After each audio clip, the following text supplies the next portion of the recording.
We are camping here at Yawgoog this weekend. Today is Saturday, February 6, 1993. It's 10:37 in the evening. 10:37? He's still out there, isn't he? I'd like to know who put that weirdo in charge. I have to tell you, the scoutmaster of this troop, well, he's, let's say he's a few sandwiches short of a picnic. You know what I mean? He's right out with one of our patrol leaders right now. They'd better get back soon. It's already past taps.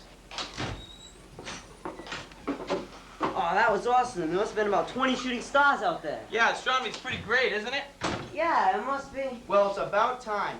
We all thought the scoutmaster was going to spend the night under the stars tonight. John, we're only in too many of the field stargazing. Yeah, he knows almost about astronomy as I do. Well, maybe he could be a crazy scientist when he grows up, too. Are the scouts asleep? Yeah, most of them. Okay, well, we leave tomorrow afternoon, so I'm gonna turn in right about now. Yeah, me too. Good night. Okay, good night, John.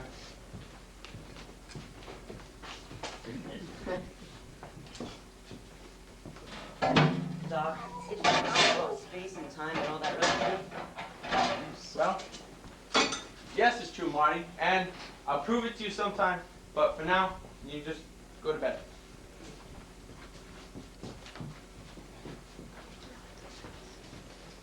Good night, Marty. Good night, Doc.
Who is it?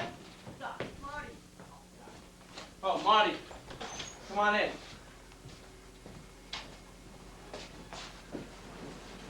What's this all about? It's about time, Marty. It's about time. It's about time. It's 9:35. No, when I said it was about time, I didn't mean that the time. I meant time. Huh? Yes, Marty, time. Doc, did you get the free football phone from Time? No, when I said time, not the magazine Time, I'm talking time. The continuing existence of the universe that passes through the first plane, resulting in a completely different paradox. What? I'm talking about the relationship between time and space and the ability to orderly combine the two and use to our advantage. Oh, time travel. Yes, Marty, time travel. And I've isolated a formula that can transport a capsule to any place and any time in the past and future. Are you serious? Are you serious? No, I'm Roebuck, who's man in the store. What's under the cloth? Marty, this is the greatest achievement of mankind this millennium.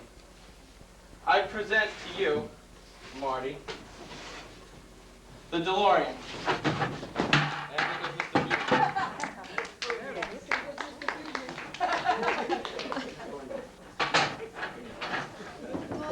Minor adjustments? We got that. It's the DeLorean. It looks like a Dodge Omni. It's a DeLorean. Why does it look like a Dodge Omni? I had a problem with the design, okay? Marty, with the DeLorean, we could actually leave 1993. We could go to the past. We could go to 1991, or we could go to 1900 or 1850, or we could go into the future, into 2050 or 2200. The possibilities are endless. So what you're saying is we can travel through time? Yes, absolutely. That's why I called you over. All right? Get in.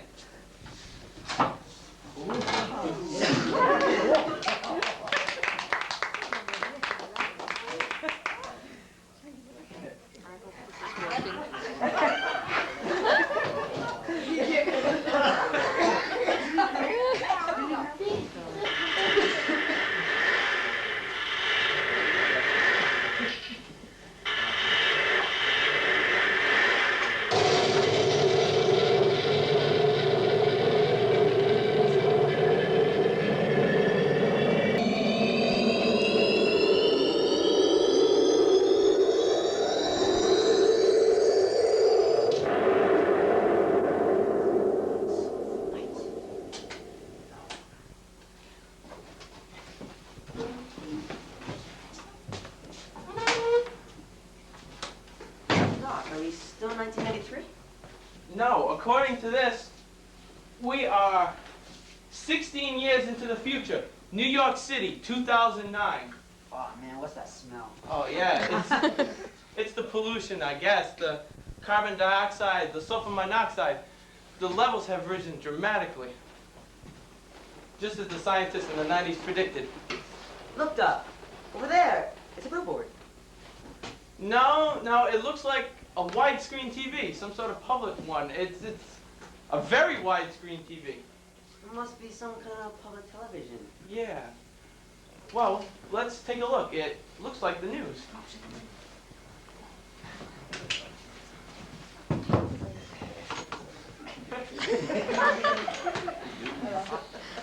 Good evening, and as many of you all know, our news team, Ida and myself, are children of veteran newscasters. I'm the son of Tom Brokaw, Dan Rather, and this is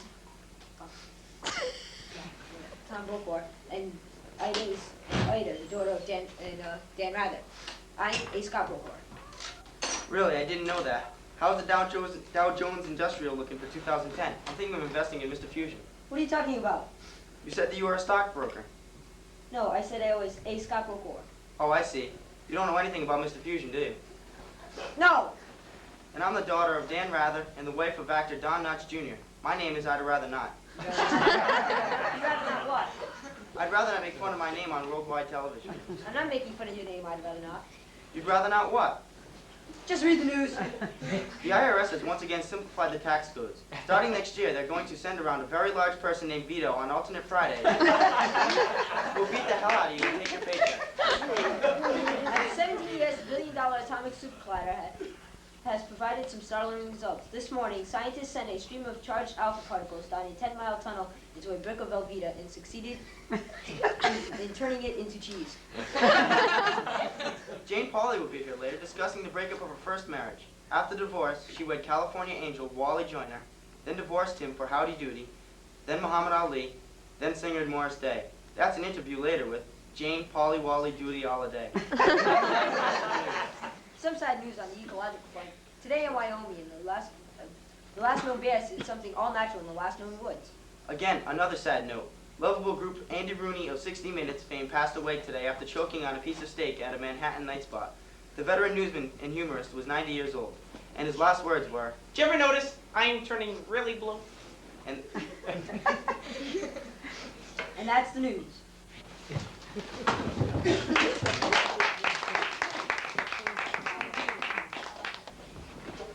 Doc, can you believe that? In just 16 years, New York City has become this bad.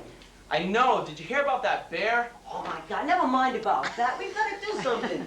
I mean, even Central Park is gone. Marty, you really want to change history for the better? Yeah, isn't that why you started this project, to bring the scouting ideals back into the world? I suppose conserving Earth's resources comes under a scout as thrifty. Exactly what did you have in mind? Well, how about scouting? You know, the good old BSA? Okay, good idea. Now when did scouting begin? I think the 85th anniversary is coming up in 1995. Okay, so 1995 minus 85 is 1910. So we go to 1910. No, that's too early. We better play it safe. We'll go 1912. There we go. Back in time. So Providence, Rhode Island sounds good because we were at Yawgoog back then, a few weeks ago. And that's in Rhode Island. And the year is 1912. Hit it. There we go, man. Back in time.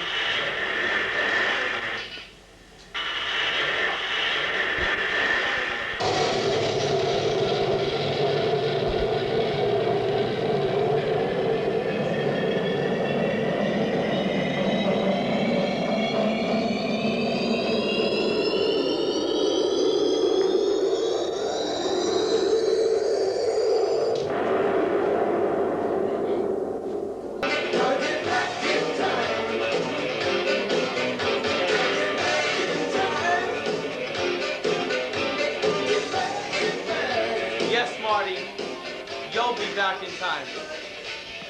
Look, I've got a plan. Now that we're in 1912, what I think you should do is find the Rhode Island Boy Scout headquarters, right? Talk to the people there about your plan, and see what you can do. Meet me here on this exact street in precisely 2 hours. 2 hours. Got it? Okay.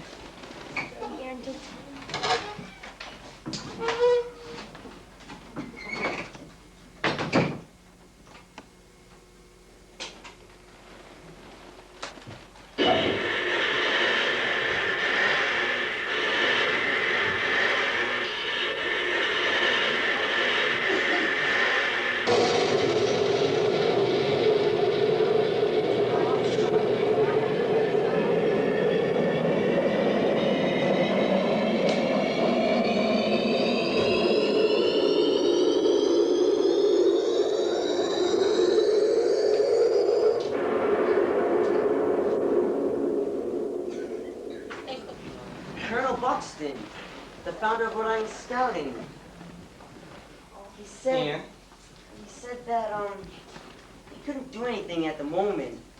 I guess going to 1912 just totally viewed him. It was useless, yeah. Well, I guess I did better than you did. Where'd you go? I went to the late 1980s, early 1990s. I helped start a recycling program in the Northeast region.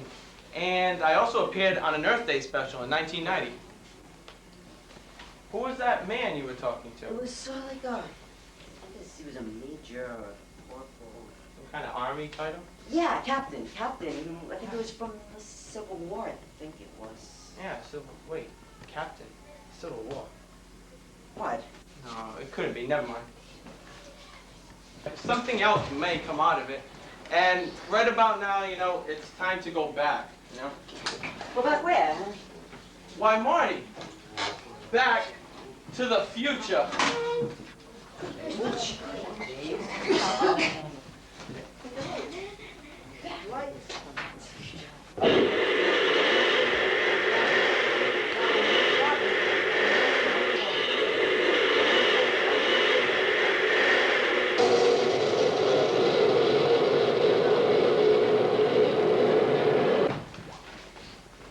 In 1994, Marty stole the DeLorean and traveled to 2015 to help his children from making some nasty mistakes.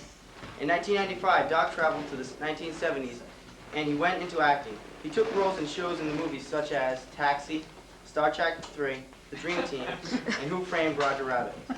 In 1912, Captain George Buckland, an infirm veteran of the Civil War, has helped the cross in the usually busy Providence Street by a young scout. He soon became a firm supporter of Rhode Island Scouting. He eventually granted the generous bequest in 1931 that enabled Yawgoog to build a headquarters area that included the Buckland Memorial Building, the East and West cabins, and the Buckland Trading Post. A plaque honoring Captain Buckland and requesting a salute in his memory is situated on the wall of the Buckland Archive.